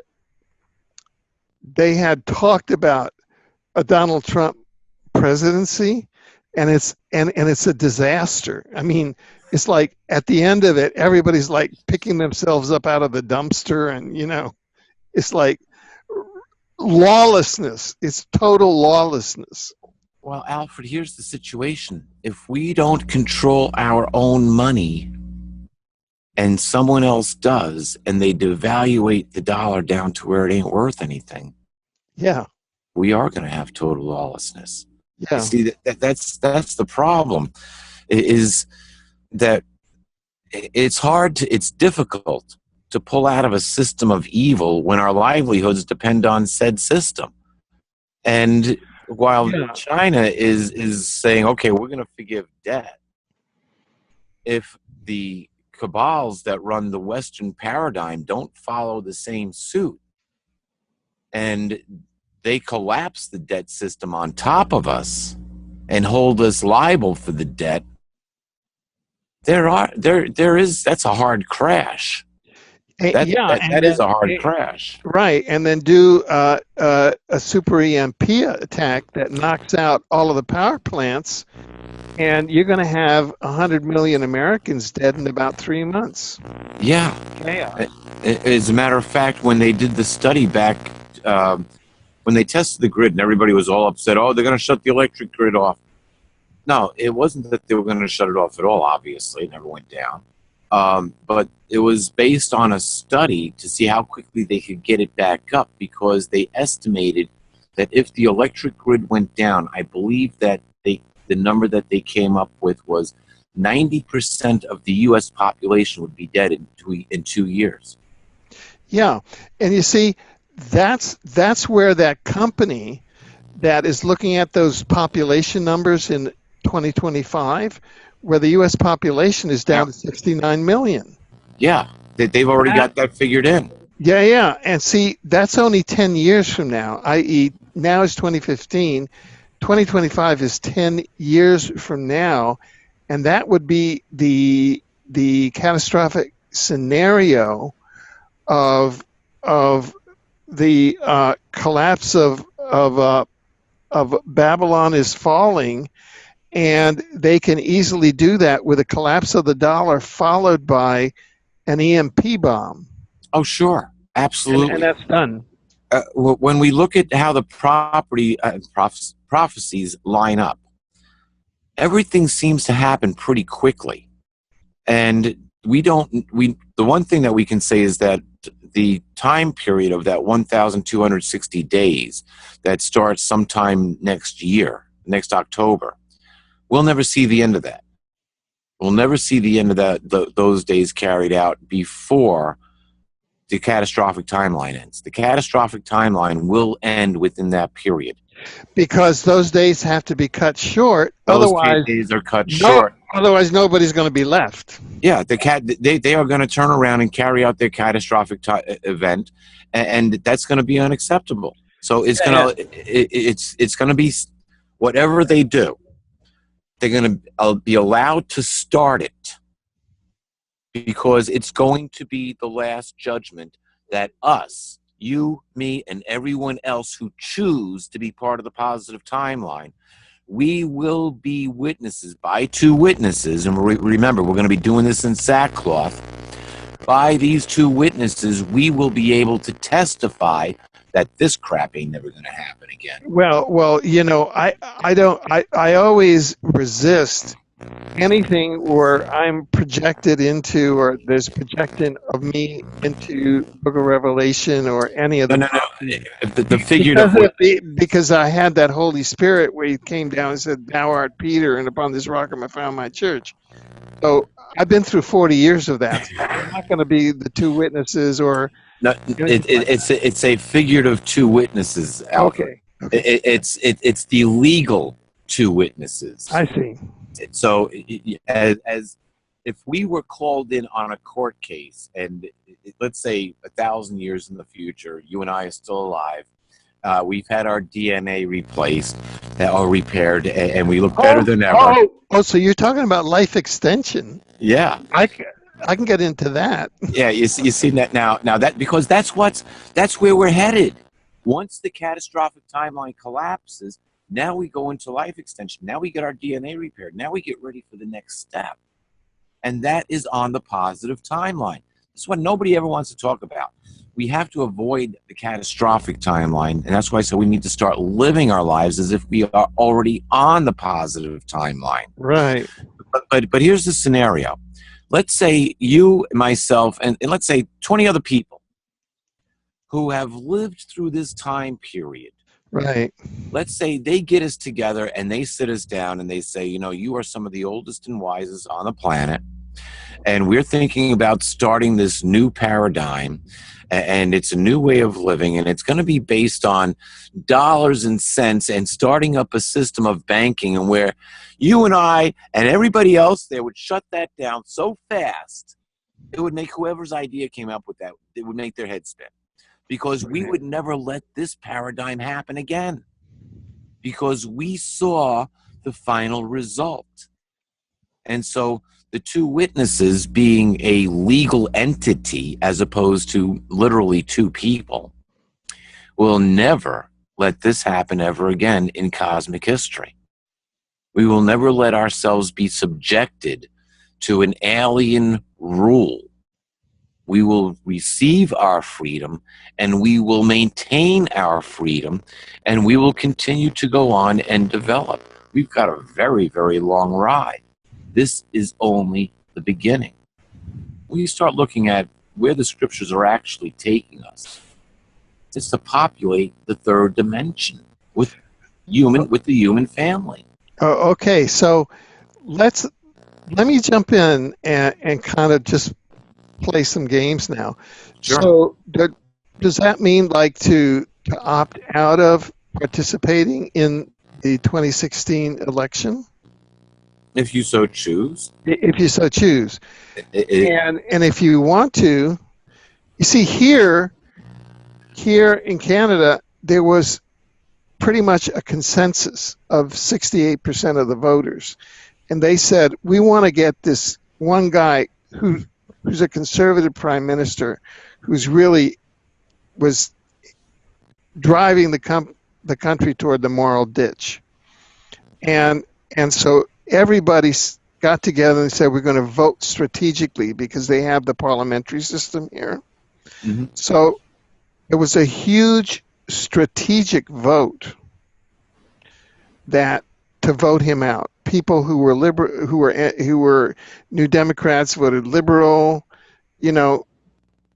so as to in whichever district, they call them ridings here, you voted so that it may not be your first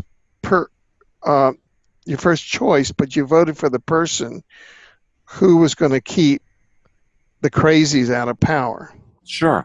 Okay. I'm not sure if that's powerful. That's possible here in the United States, but that's it's hard. Well, it's like the crazies down there are the Freedom Caucus, right? Is one, but everybody's kind of crazy down there. I mean, yeah, I was going to say I don't think that there's any difference. If you listen to any of the debates, so many people are crazy, except that you have to say that some people are more rational than others in one particular party. But you go to another party, and the individuals in the party itself is absolutely psychopathic. Oh, yeah. And you see, that's when we associate ourselves with that type of person, birds of a feather. And so this whole split in the timeline is where we choose where we want to be. If we're going to support this, be supporters of the system of evil, if we're going to be part of the political machine, a lot of people voted for Obama the second time. Yeah. Try to wonder who voted for him the first time, but that's neither here nor there. He never did what he was supposed to do. He was a total failure. His presidency is a joke. And we look at that, and we come to see, after all this time, the man's only power is in his own mind and who he's been able to artificially influence. And those people are the lowest intelligent ones on the totem pole, so to speak. I mean, not to disparage anybody, but let's face it, Obama supporters are not the best educated. Well, I mean, apart from that's just at the surface level. Yeah. He has instituted a system of evil there, which is below the surface, which has to do with his greatest ally is artificial intelligence, and he's begun the robotization of the American people. Sure. You think of outside of the Rodney King incident, there hasn't been a race riot in America since the days of Johnson. And now we get a black president, and we got race riots all over the place. What's wrong with this picture? The Baltimore riot, and it can be documented, the recent Baltimore riot was actually called from the White House. So this is by admission of the mayor of the Baltimore mayor's office, who's a black woman. Yeah, so it's like, what are they doing? And that's one of the reasons I said, oh, Obama's going to be the Armageddon president, because they can't say, oh, Whitey in the White House. No, sorry, there's a black man in the White House now, so you're not going to be able to turn around and pull the race card. It just ain't going to work. So it's just a matter of getting out of the systems that have been put there. You know, it's kind of, like I said, NSA earlier. Yeah, okay. Main system, Federal Reserve, put in there on Christmas 1913 by Woodrow Wilson, acting on behalf of the Warburgs, Rothschilds, a total setup. Sure. And that put the U.S. and the world economy. He sold us out. In the pocket of the Rothschild family. So that's number one. Didn't he say, I don't care what the laws are, just give me the money? So it seems like the money is the way that they're going to squeeze it. Sure. So if the Pope was so great and loved America, why isn't the Pope forgiving America's debt? Well, you see, nobody knows how wealthy the Vatican is, and the Pope's Jesuit. He's not really Catholic per se, as Benedict was, and just because he sued for peace doesn't mean everyone is going to follow him. Yeah. So, you know, we've got to look at this from what he declared and what the reality is. You know, it's like, how many parents turn around and have the argument with their children? You got to eat your string beans, and then they get into a counting lesson with their children, teach them how to count over eating string beans. You know, like something bad is going to happen. They keep on getting to 5 or 10 or whatever it is. By the time they're done, the child's a mathematician, and the string beans still haven't been eaten. So regardless of what the Pope says or what he does, we are going to have to see who accepts his challenge. And right now it seems that the Chinese have. So if the Chinese are suing for peace, and the first thing to do is forgive debt, then we'll have to see what debt holders follow. It might become catching, Alfred. If everybody turns around and says, oh, well, we forgive debt, how quickly will poverty be over? And isn't that the first thing on the post-2015 development agenda, to end poverty? It would seem if they if they end debt, they end poverty. Just that quick. $1.4 quadrillion. Right. It's all funny money. So we have to see what the players will do. You know, essentially the Pope threw down the gauntlet and he called for a year of mercy. He's calling for mercy. And he said, we have the opportunity. We have the time to make these changes. That's what he talked about before the Congress and before the United Nations, that we have opportunity and time to make these changes and put them into place. When does that time run out? At the 42-month level? At the 42-month level end sometime during that 1,260 days? Come on, Alfred, I'm not the only one that figured this out. They had to know. They got scholars upon scholars upon scholars, and they know. Well, now, but now we're converging it on. We're converging one significant marker on the U.S. election, where you've got, all these different sides, and a lot of very worst case scenario. Worst case scenario is that we have martial law and there is no election. Best case scenario, I think maybe if Trump got elected president, that would be the best situation. What are the other two choices? Well, I mean, you see, all of a sudden we don't have agreement on this panel. Well, that's okay, but I'm just. Because I would opt for different candidates.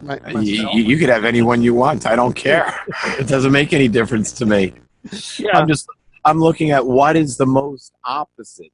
We've had a Clinton before, and we've had a Bush before. Feel the burn. Feel the burn. Yeah, well, that's about all that. No. But look, the whole thing is that the whole argument for me is absurd because you don't have a democracy. You have the USA Corporation, Yeah, so it's like which runs out of the city-state of the District of Columbia, which is the city-state of Vatican, City of London, and the USA Corporation, which I call Vatlanusa, rhymes with Medusa, and the election is just bread and circuses that they hold for the population that's inside their franchise territory. Sure. It has nothing to do with democracy. No, absolutely not. And how does a country? So I love the little 12-year-old girl who did this several years ago, but she tracked every president's genealogy back to King George of England and then to Charlemagne, all except for what was it, King George or King John? King John. Yeah. King John the First of England, and then back to Charlemagne. And that includes everybody except for Martin Van Buren. He's the only one that's not a cousin. Even Obama's a cousin. So how do you turn around and you get, come on, has there ever been a fair election? Never, except for maybe when Martin Van Buren got into office. So they're all cousins. It's all controlled. It's all been faked since day one. Right. And we buy this meme that your vote counts? Please. Right. So, but look. I would love it best if nobody showed up. Yeah, but we see, I mean, I just got through going through an experience which I'm going to go with the thought that is going to be positive, and that is an attempt to, a desire to restore democracy here in Canada and go back to the good old days. And so in the US, what's the desire down there? Make America great again? I don't, the thing is that, look, I'm Hispanic and Trump is a racist. Are any of them not racist? You basically have to look at this, and he's a misogynist. I mean, that he has all of these human qualities which are very negative, and which, if you put into a leader in a country that is mainly now where visible minorities and women are in the ascendancy, you're going to have the majority of the population oppressed. I mean, you're a good old white boy, so you don't feel it, but hey, everybody else is going to feel it. Think about it. I look at Alfred. I look at it more from a business viewpoint. Of course, I don't have anything to do with politics anyway. It doesn't make any difference to me. I'm looking at it more from a last day scenario, and I'm going to be honest with you. I'll be surprised if we have an election next year, or if the elected candidate ever takes office. So what that says to me is this: is that you're looking at, you, Peter Kling, are looking hard at a kind of a hard scrabble timeline that says fallen is Babylon the Great, and there's going to be an implosion in the U.S. because I can tell you that the rest of the world is not planning on that hard landing. Yeah, and look at how they set themselves up, though, Alfred. I have to be realistic here, okay? I'm not leaving the United States anytime soon to go run to Russia or go live in China. But let's just take a look at the BRICS countries themselves, and now the fact that China's forgiving debt. Now, when the United States starts forgiving debt, they'll have my attention. The United States can't forgive any debt because it's a debtor nation. And how about that? So who has to give debt? Who has to forgive the United States debt first? The Jesuits. And the Rothschilds, or the cabal that owns the Federal Reserve. Yeah, exactly. And so without them, without the United States becoming a member nation of the AIIB, and without having any BRICS backing, and under Rothschild Zionistic control, we're going to have a hard landing here. I don't care what and because what I'm saying is that there's no candidate who's running in the election who's even aware of these factors, who's anywhere near on the radar screen. Yeah, and so when I turn around and say the chances of us having an election next year or seeing the elected candidate actually reach office, personally, I think they're slim to none, especially if they, unless they forgive the debt. We're going to have to see where China goes. Maybe it'll catch on. If China's forgiving debt, other countries get involved, they forgive debt. The banksters forgive debt. Yeah, but you see, China is smart. They're doing a debt for nature swap. They actually got a third of the Brazilian rainforest in a debt for nature swap. According to some sources have told me, Obama traded all the water in Lake Superior to China against the interest on the national debt. Now, I haven't got a confirmation from a second source on that one. Yeah, I have not heard that before. Yeah. But what I have heard is that a lot of countries are selling U.S. bonds. So they're selling U.S. debt. Yeah. So okay, well, nobody's buying it. Yeah. So let's kind of pause here and step back and leave both ourselves on the panel and our viewers with some kind of corridor toward a positive vision. I mean, I feel pretty good up here now. I talk to you, and you're in touch with a process that's in the U.S., and it seems pretty terminal. So, but I think that's a good thing, because what we have now has to end. Yeah. So I'm not looking at this. It's. I'll give you a real good example. An accident that I had several years ago left my knee damaged, and I thought I was going to go into the doctor and get a shot to repair it, and he said, no, we need to operate. I was not expecting that out. This is the second time they were going in to operate. So that caught me so off guard that I literally walked out and sat in my car and cried. Now, I had to have the operation anyway, but that caught me so far off guard that I just never expected. I was totally blindsided by that. And that's the situation that we're sitting here in the United States, is that we're so far off guard that there's not even a blip on the radar screen. We're going to get smacked right upside the head. Yeah. So, and then you're going to be the great crowd of witnesses in what is it, in rags? It's sackcloth. The two witnesses in sackcloth. Yeah. Because nobody's going to have money for clothes, and everybody's going to be walking around in there, Yeah, and so here's the situation.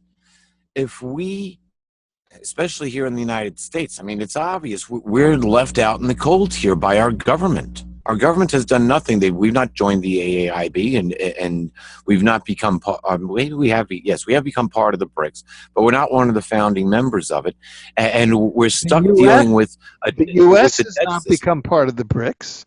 I thought that we were joined that agreement, but no, my mistake. Okay, no, thank you for the correction. I thought I had read somewhere that we were joining the BRICS. No, Vladimir Putin and China are like the enemy.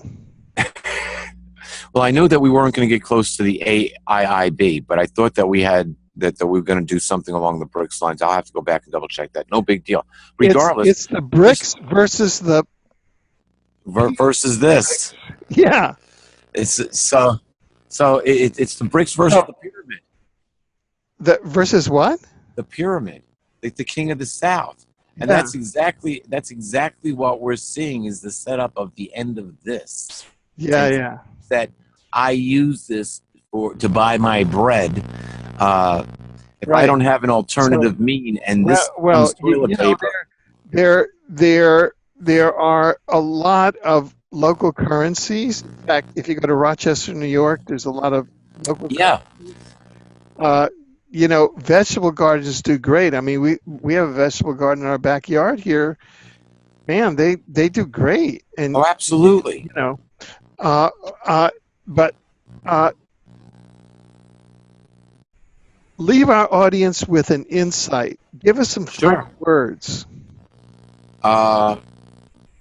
Prepare for the worst and pray for the best. Prepare for the worst and pray for the best. You know, if we're prepared, here's the thing, Alfred, if we're prepared, no, we have but extra water, any of that stuff, that gives us a sense of security. Okay? I see. Gotcha. That gives us a sense of security. So what happens economically, we are now a lot more independent. Right. If you plant a garden in your backyard, as opposed to picking up your phone and saying, I'm ordering a pizza for dinner tonight.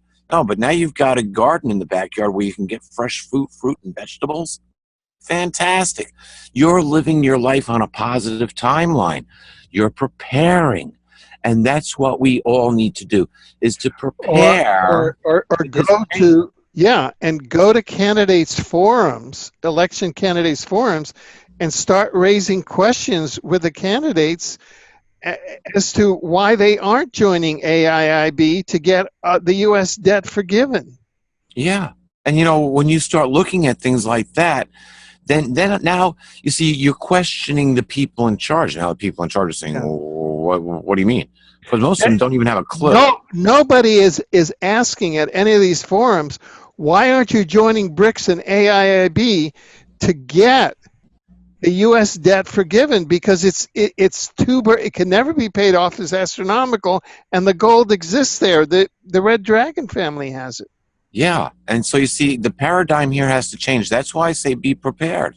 Yeah. Because if they crash the dollar, we're going to be suffering. We're going to hurt. Okay. So we need to be prepared. Oh, okay. Be prepared. That brings me back to my Eagle Scout days. Yeah. Trusty, honest. Exactly. All of those values. Now, I thought that we would have our panel kind of on a PRN basis as necessary. Sure. You know, and kind of call it up when, you know, as events develop. We should have, I'm personally hoping that we should have a very quiet year on the world stage. I'm hoping that they follow through with this year of mercy, forgive debt. You know, hey, even if the United States doesn't get out of debt, all the countries that they are forgiving debt in, that's going to help those people there. That's great. That's a fantastic thing. Yeah. Here in the United States, we may not have that luxury. So regardless of where we are, the U.S. is going to have problems on November 5th to raise its debt limit if they don't have a speaker.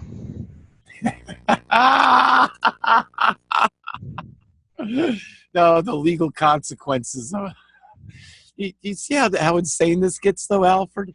It is. It's at a level of insanity where it's like, how do you fix it? Right. No, you can't. You can't, because that timeline is shot artificial and is done. I mean, there is no reality in it. So to jump in there and think that you're going to save. Exactly. It's just not going to happen. So now that timeline's going to compress and it's going to go away. Yeah. Exactly how, we don't know. We don't know. But will an EMP happen? I don't know. Will it be? I don't know. No. But what we're going to do is we're going to track it, and we're going to say this is what's happening to that timeline, and at least bring that message to people. Now, I just want to mention something. You have a special link. Yes. Thank you. That you would like to talk about. Could you? We'll put that link in the article accompanying this panel. If you want to say a few words about that now, it'd be fine. Absolutely. And this has been an ongoing situation, which is coming hopefully to a positive conclusion, but we still need some serious help here. And it's attached to the GoFundMe link. We're having a family situation, and it's all explained at the link.